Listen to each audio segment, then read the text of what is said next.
First, attach the ear saver clip to the ear strap by sliding the tight fold of the clip through the loop past the adjustment beads. Use the left strap if right-handed and the right strap if left-handed. Position 1. Grasp both ear loops and guide the mask onto your face and place the ear loops over your ears.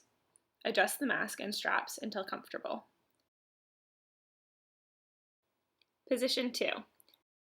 For comfortable extended wear, grasp the clip and opposite ear loop, extend them over your head to meet near the crown, and slip the ear loop onto the clip. To remove the mask from position 1, grasp both ear straps and guide the mask away from your face. To remove the mask from position 2, place thumbs inside the ear loops near the point of attachment, press the clip lever laterally to release, and pull the mask away from your face using the ear loops.